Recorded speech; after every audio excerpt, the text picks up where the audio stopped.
Well, I didn't hear this word fake news then, Fake news started becoming popular after 2014. I mean, we are even having a discussion. We are having a discussion here. We are having a panel discussion on fake news right now. Why are we having that? I mean, we should have had it in 2012, 2013. Because it started off. No heckling, please. See, you have to be tolerant. You were tolerant when Mr. Kanchan spoke. Let me speak, or I would assume then you don't want me to speak. So it happened after 2014. It's my view, and like just now he said that, Professor Nalapat, I have a view. And that is that it started out of 2014. I used to get messages saying that Jawaharlal Nehru is a Muslim.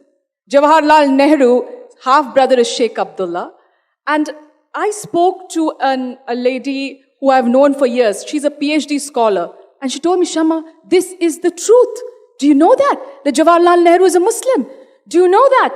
His half-brother Sheikh Abdullah. I said, Auntie, are you mad? This cannot be. These are lies. Where are you getting it? I got this WhatsApp message. And we know who's behind this WhatsApp message because we didn't have it before 2014. And all of you all forget one thing, is Jawaharlal Nehru is not just a congressman. He was the first prime minister. Let's not attack him. He was the first prime minister of this country. He fought the freedom struggle. He was in jail for 10 years. Tell me how many of you all are ready to go to a jail not under the Indian rule by the British or foreign power? So please let him be. He was your first prime minister. Don't keep attacking him. Give these connotations like Amit Malviya does on his site, where he puts the photograph of Mr. Jawaharlal Nehru with his sister and gives it something else. With Vijayalakshmi Pandit, is that justified? Now she asked the question, what is the most important fake news, or what is the biggest fake news you have heard? Then I Googled this time, I thought I'm going for a fake news thing. I came upon something called false news. And that is equivalent to fake speech. And the biggest fake speech was last year before the Gujarat elections, when Prime Minister Modi accused former Prime Minister Manmohan Singh, former Vice President Hamid Ansari, and former Army General of colluding with the Pakistani Foreign Minister to overthrow his government in Gujarat. Now that's called sedition. Do you know what it is? Sedition. He's accusing them of sedition. And he says he's a nationalist. He's accusing a former army general without any proof and says that they were trying to overthrow. So can you imagine?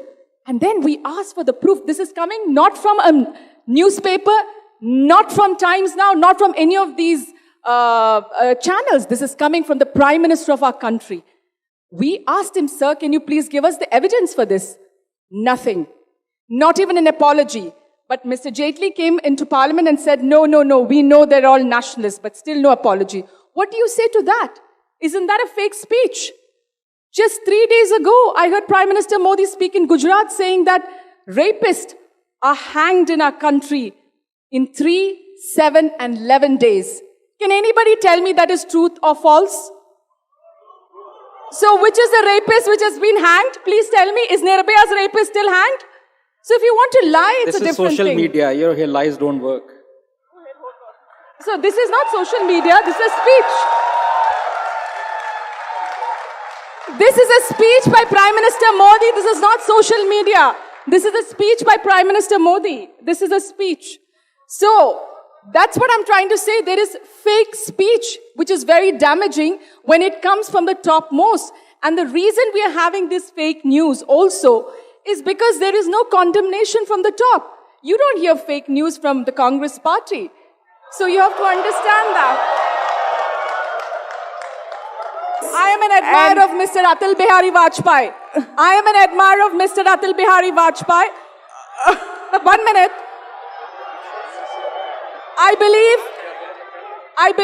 believe we have different ideologies, but we are not enemies. And we all admire Atal Bihari Vajpayee. Yeah. Now that Atalji is dead, there is so much admiration for Atalji.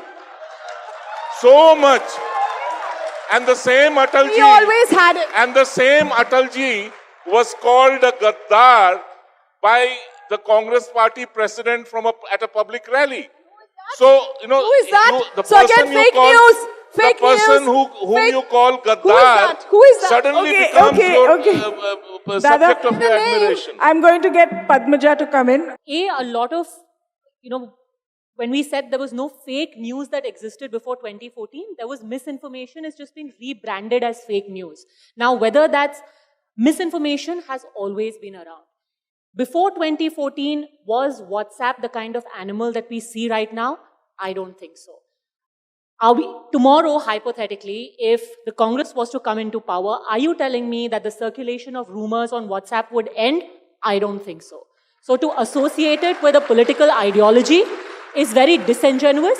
Like Bhupen said, everyone uses it. Everyone uses it. Now it's become a political instrument. That's point number one. Point number two, misinformation and miscommunication very conveniently gets branded as fake news. Now, I'll cite you an example. Two things. One is, you must have heard that entire controversy. The example you gave, Shama. By the way, has anyone here actually heard what the Prime Minister said about rapists being hanged? Or did you just see the ANI tweet? How many people have actually heard it?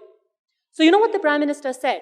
He said, लोगों को 7-11 महीने में फांसी मिल जाती है. Now, should we interpret that as फांसी की सजा मिल जाती है या वो फांसी पर लटक जाते हैं? That's point number one. Was that something getting lost in translation which has since been branded as fake news? Let me complete and then you rebut it. So that's point number one. Point number two, you might have a difference in interpretation. I am not saying one is right or the other, but maybe there is a misinterpretation there. Point number two, when this whole thing happened about Yogi Adityanath saying that, Hanumanji was a Dalit, you listen to it.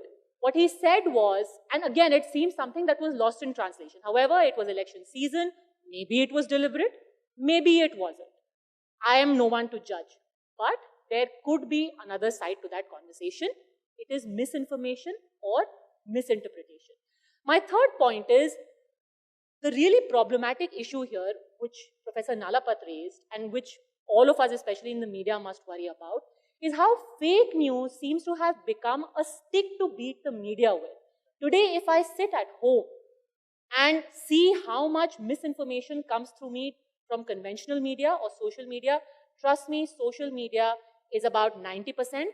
Mainstream media is just about 10%, and there also it may be a mistake in communication, but it's not deliberate, I would like to believe, in most of the cases. Social media has a lot of misinformation which is being peddled. But the moment you allow the weaponization of this fake news, it becomes an instrument in the hand of every politician to discredit you. They don't like what you're saying? Fake news, fake news. Kaun jayega check karne ke liye? You are not entirely Congress media? Fake news. You are not entirely BJP media? Fake news. You're not entirely AAP media? Fake news. The moment you hear an inconvenient truth, it's fake news. How much you can go blue in the face saying, no, this is the reason why we are saying it. Nobody will believe you because this term has gained such currency and it's so easily bandied about that immediately you're discredited. And that, I think, as a media, we should resist, is my limited point. And now, finally, Anand. How much time do I have? Because Have time. Take your time. Because anyway, half of the time would be taken by the Congress panelist. But no, first of all, I really would like to thank Advaita for this absolutely marvelous organization and this festival. And let me say, I mean, yes, you can blame me. I'm from JNU. But the last time I saw so much crowd was during a dharna outside the administration block. So it's absolutely phenomenal.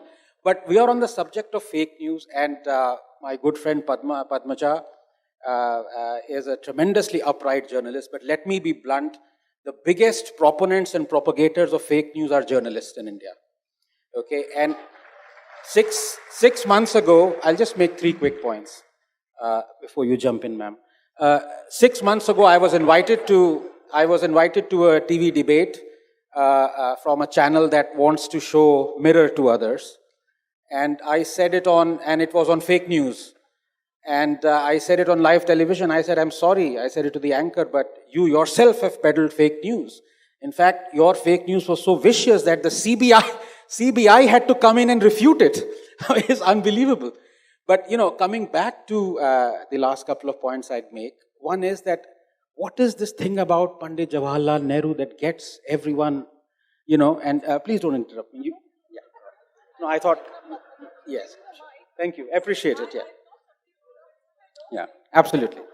So, this thing about you can't criticize Nehru. Now, as it happens, I'm a scientist, and the first thing that they teach in science is that if you start something new, if you have an idea, you want to start something new, you better get all the previous knowledge that there was on that subject. अब ये नेहरू का you criticize Nehru, लोगों की इतनी जलती, I'm sorry, my Hindi is not very good, इतनी सुलगती क्यों है यार? I mean, believe me, there might be more Nehru bhakts than there are Modi bhakts. This is unbelievable. Here was this guy who has actually, and this is one of the fake news, and I want to get very serious here because the third point is very serious, hopefully would be illuminating. The second point is this: for the last 70 years, one of the biggest fake news that has been peddled is that Nehru stood up for freedom of expression. Blatant, complete lie. Nehru banned books left, right and center. He banned films. He arrested people. He arrested Majru Sultanpuri because he called him Hitler ka chela for 1 year. Before the elections, he was released. He has 54 violations and they're all documented. They're not from some WhatsApp university. And do not make a straw man argument. If somebody calls Nehru a Muslim, that's fake news. But if somebody documents 54 violations of fake news by Nehru, do not club both. That's called straw man. And that doesn't work in social media. So the final point I'm going to make, and I think that's very important for this discussion, is that we talk about fake news last year. And again, I don't want to poke the Congress this thing, but the biggest, as I was saying, the biggest fake news that has been peddled is being peddled by journalists. Hundreds of journalists over the last 4 years have peddled that Modi said, "Aap sabke account mein 15 lakh rupees aayenge." They refuse to accept that that's a lie. And I challenge, let her not take my time, but when your time comes, please answer this. Did Modi say yes or no? When your time comes, don't take my time. But the biggest fake news, let's not talk about 50 years or 100 years. I want to talk about 1,000 years, 2,000 years. The biggest peddler of fake news, the biggest peddler of intolerance and hatred is religion and religious books.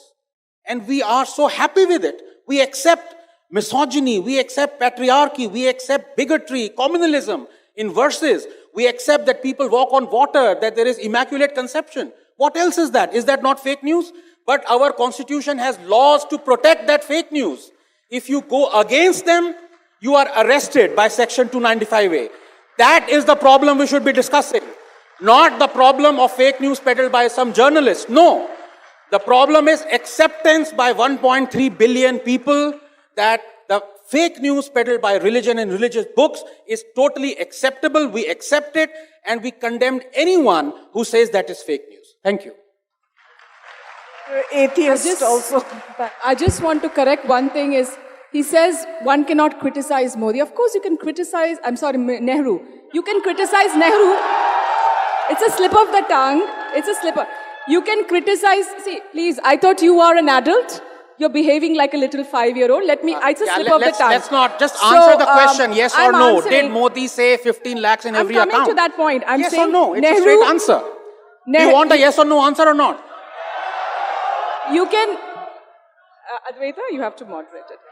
I'm going to come to that. I am going to come, but let me finish with the first point. He said, you can criticize Mr. Nehru, you can criticize his policies, but you can't make up stories that he's a Muslim, that he is Sheikh Abdullah's half-brother. All these things, you can't do that. You can definitely criticize him for the 1962 war. You can criticize him for various policies. Whatever you want, you can do that. It's up to you. Like I said, like Professor Nalapad said, you have the right to criticize. There's nothing wrong in criticizing. But do not make up stories, those fake stories. That's what we all want.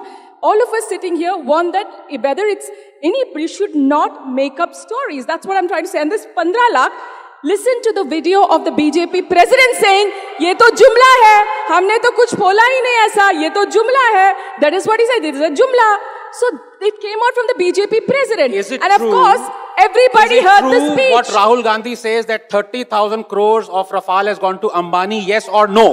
Yes, more than 30,000 crores. That's fake It news is. right there. And one more thing. Ambani is getting only 850 crores, That is which is wrong. 3%. That is wrong. This is New Life India. This cycle is social cost. media. You're not Your lies including don't life work cy- here.